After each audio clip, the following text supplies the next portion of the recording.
Question 4. The transformation R denotes a reflection in x-axis and the transformation T denotes a translation of 3, -1.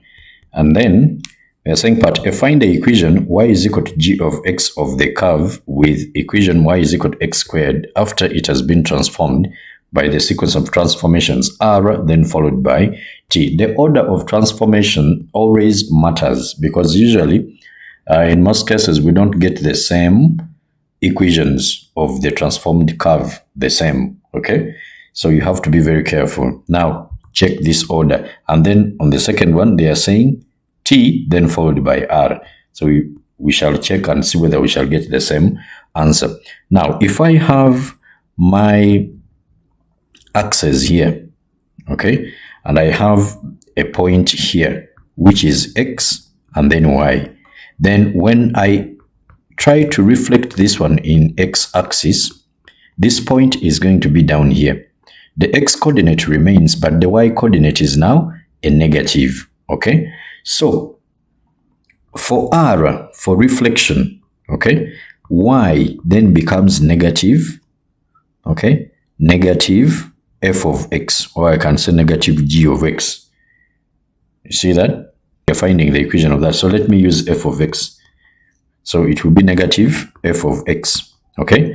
So what are we therefore going to have? So this y here is then going to be equal to negative x squared. You see that? Then let's go to the translation, which is equal to 3 -1. Now, when I'm popping this one out and I'm putting it in the equation here, I'm going to change the sign, okay? This one is going to change the sign, so we shall put x here. I'm putting the 3 here, so it will change the sign, which is -3, then squared, of course, minus the 1 here, okay? Why do we change the sign here? Let me show you something here. Suppose I have this graph here, which is y equal to x squared, okay? That is the U-shaped curve that we are seeing there. Then I try maybe to transform it, and I say where there is x, let me put the x minus 3, okay? X minus, let me begin with a plus. If we say x plus 3, and then we square. So you see that when I put plus 3 here, this one has shifted to the left by 3 units. You see that? That means when I'm writing the translation vector, I'm going to write it as -3, 0. So do you see that the 3 that is here now pops out and comes into the translation here as a negative? Or this one here, when you are taking it in the function, it changes the sign and it gives you the 0? You see that? Now, if I put the -1 here, suppose I put the -1 here, let's say -1, that means it is going to move down. That is the vertical translation. So in other words, here I'm having -3, -1. But if I pop this one out and I also put it where y is, it will go there and change the sign. So we shall have something like y plus 1, which is equal to the x plus 3 squared. But usually we take this one, this side, and that's why you are seeing that it comes as a negative. So this one as it is, that is how you write it this other side. You see? So therefore, when I go back here, okay, after the translation, this is what I'm going to have. So I popped this one out, but then it came here as a what? As a negative, okay? All right, so that means g of x is going to be equal to negative x minus 3 squared, then minus 1. As simple as that. Part B, find the equation y is equal to h of x of the curve with the equation y is equal to x squared after it has been transformed by the sequence of transformations t followed by r. Now, remember our t is 3 -1. So that means we are going to enter this 3 here first. So we shall have x, then minus 3 squared, then minus 1, okay? Then next, with the reflection r, okay? This one will give us y2 is going to be equal to negative of y1, right?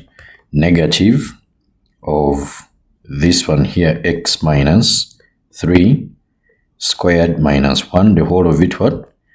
In this bracket here. So that means h of x is going to be, when I open the brackets, it will be negative of x minus 3 bracket squared, and then this one will become a plus 1, as simple as that. So you can see that these two are not the same. This one is a minus 1, this one is a positive 1. Okay, but see, they are saying state fully the transformation that maps the curve y is equal to g of x onto the curve y is equal to h of x. Now, what do we have here as h of x? It is negative x minus 3 squared, then plus 1. But we also have h of x, which is equal to, it is g of x, right?